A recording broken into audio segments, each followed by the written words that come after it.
All right, so this is Unit 8. We are covering acids and bases. So, first we'll start off by discussing some properties of acids and bases.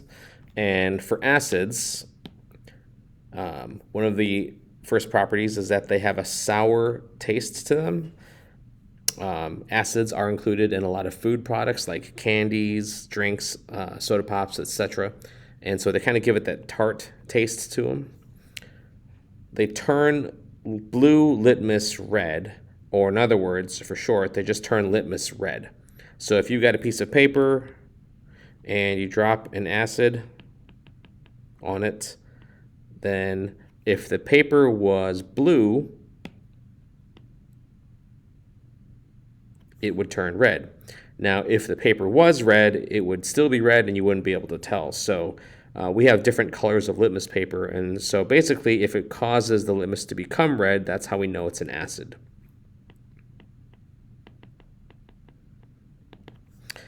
Acids will corrode metals. And lots of times when they corrode metals, they react with them. That means hydrogen gas is made.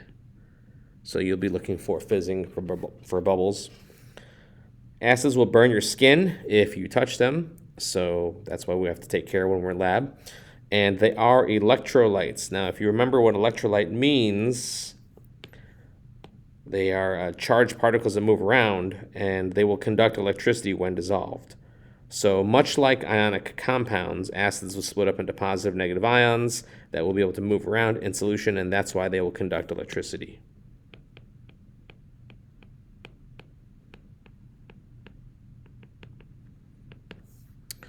Okay, properties of bases is that they taste kind of bitter. Some teas, some chocolates have a bitter taste to them. It's because they contain a lot of organic bases.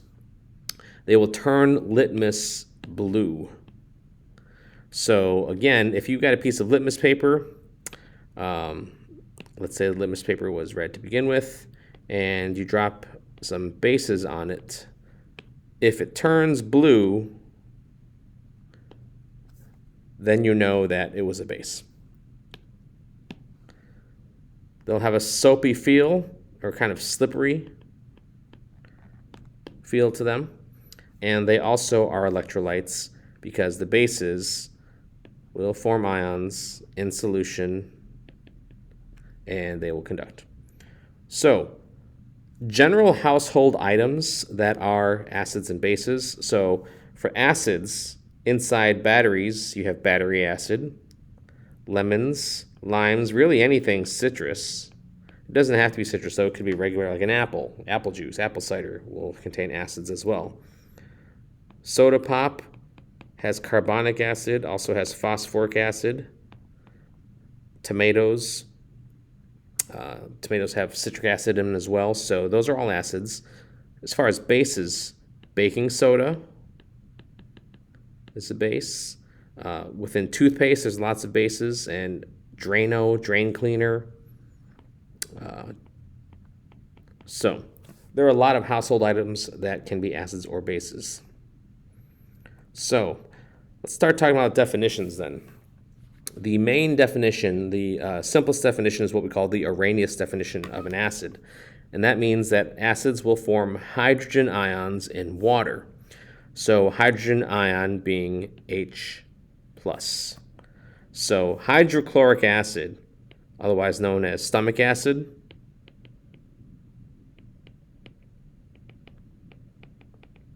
when we dissolve it in water, it splits up into H+ and Cl-. Therefore, it's an acid. The definition of bases is that bases will form hydroxide ions, which is this guy, OH-. So sodium hydroxide dissolved in water produces OH-. Anything that produces OH- is a base. So primarily, you're looking at those ions first and foremost. Okay, whether you see this or whether you see this.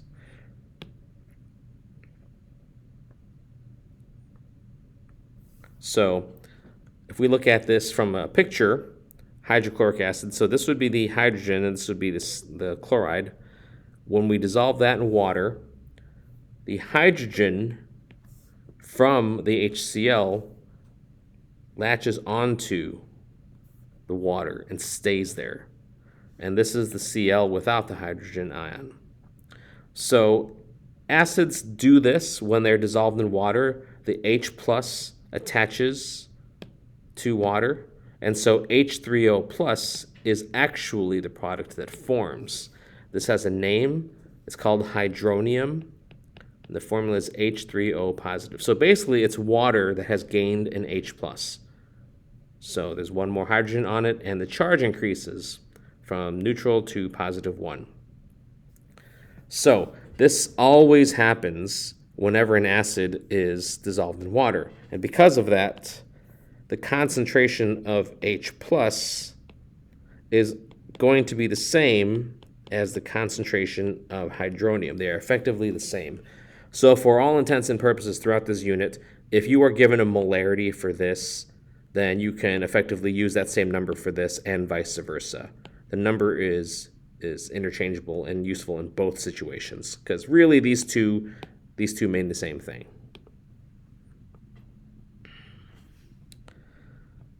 Okay, so how do we judge whether a solution as a whole is acidic or basic?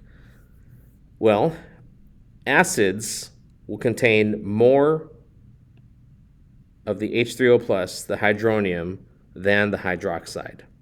So it's really simply is whether there's a greater concentration of H3O plus than OH minus. That's how you know something is acidic.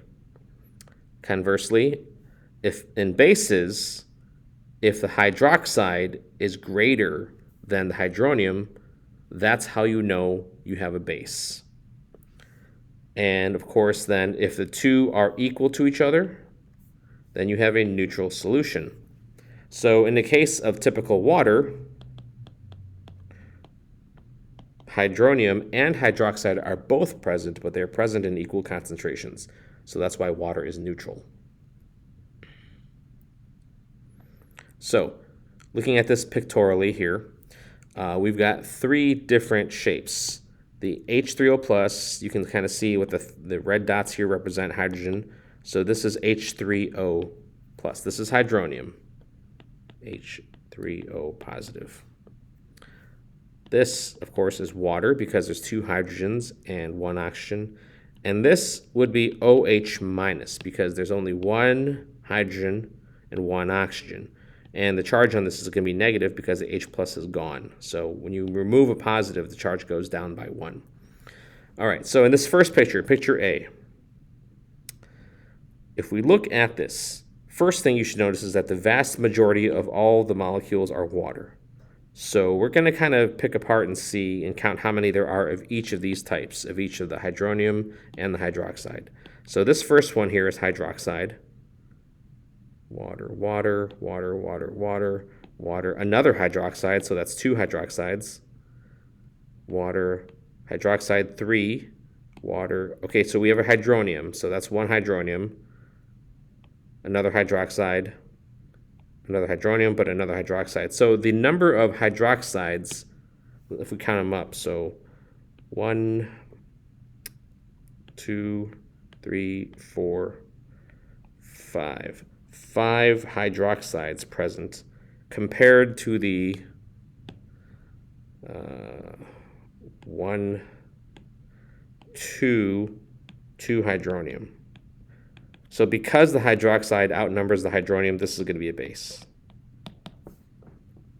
All right, let's look at the next one. So we've got H3O plus, H3O plus, H3O plus, H3O plus, H3O plus, H3O plus. So we've got 6 H3O plus, 6 hydronium. And compare that to the hydroxides. Here's a hydroxide, here's a hydroxide. That looks to be it, 2 hydroxides. So our hydronium outnumbers our hydroxides. This is going to be acidic. And for the last one, we have hydroxide,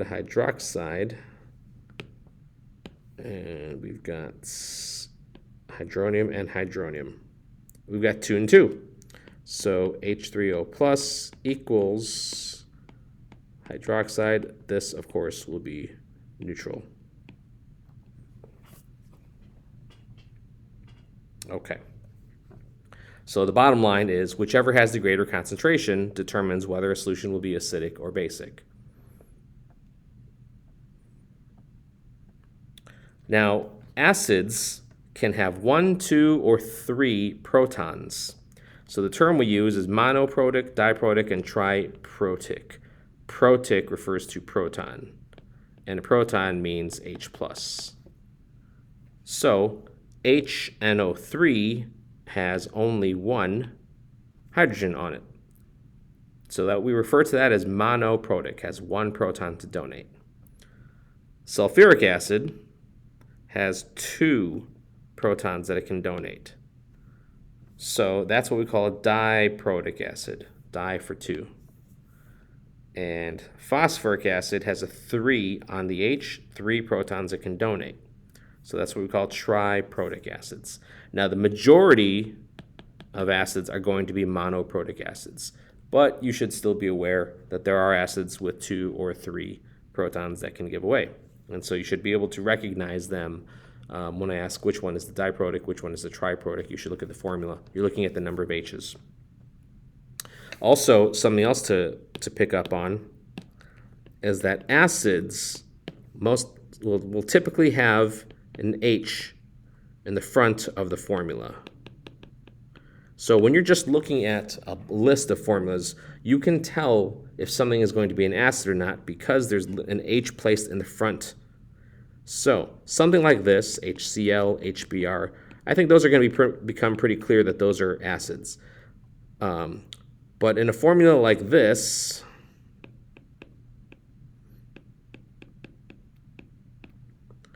this is an acid as well. Now notice it has hydrogens in 2 places.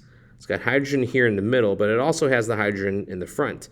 Well, the hydrogen is deliberately rewritten and placed at the front of the formula so that it can become apparent, so that it's clear to see that that H in front means acid.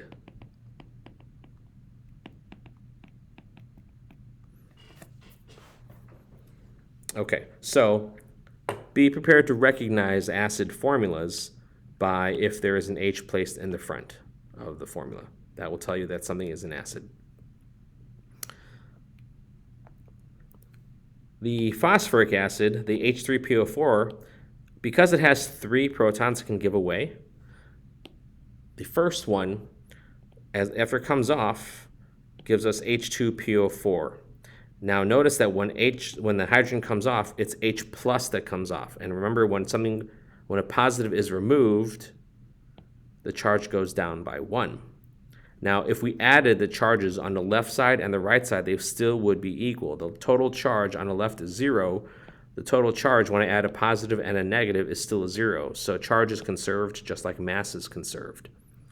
Now, because this has 2 protons, I can write an equation starting with H2PO4 minus, and if it gives off another proton, then it becomes HPO4, and the charge becomes -2, or 2 minus. Again, we removed another proton, so the charge goes down yet again. The total charge on the left side here is -1. The total charge on the right side is -1 as well.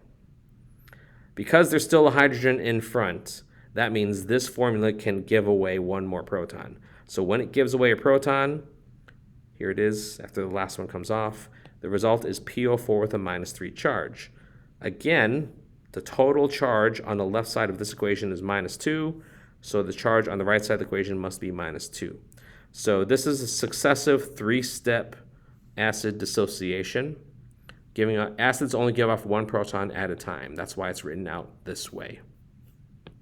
What we mean to say by this is that when we combine them all, H3PO4,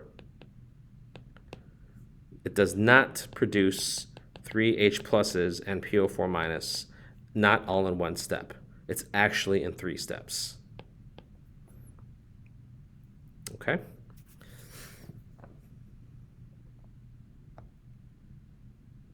Okay, so then, we're going to be using indicators in lab fairly often. So an indicator is a chemical that changes color in the presence of an acid or base. This is going to be really useful because we're going to use indicators to tell us whether something is an acid or whether something is a base. So some common indicators we'll be using in lab are litmus papers. There's two kinds, there's the red kind and the blue kind. There's what we call pH paper. There's universal indicator, which is a liquid. And because it's a liquid, we need to use it in a dropper plate. Phenolphthalein, which is also a liquid.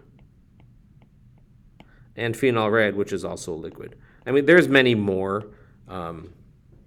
If you might recall, phenol red we used way in the beginning of the year during our first lab. But there's many, many more. These are just examples. I would say the first 5 of which are the most common.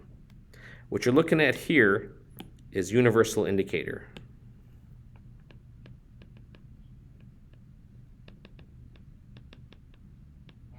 Now the acid end is on the pinkish or the red side, I should say. The base side is the violet. So neutral is 7. So as the colors become more red, change from green to yellow to orange to red and to this red or pink, this is more acidic. But when it goes from green to blue to violet, that means it's more basic. We'll also be using indicator papers.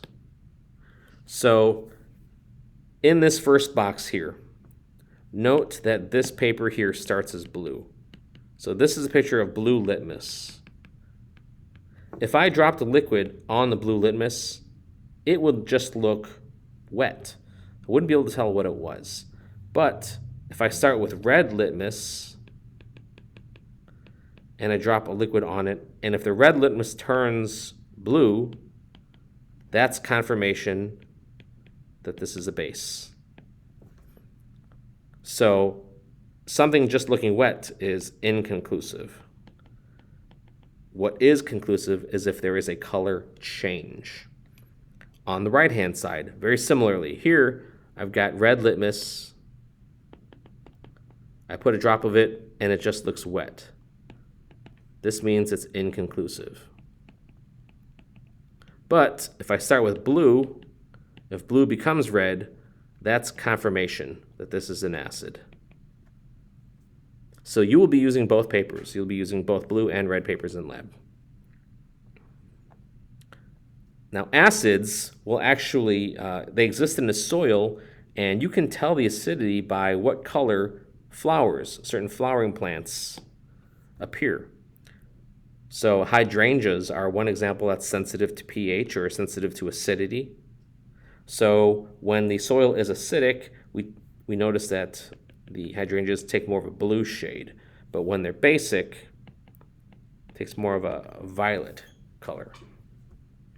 Okay, so that's all we're going to cover here then today.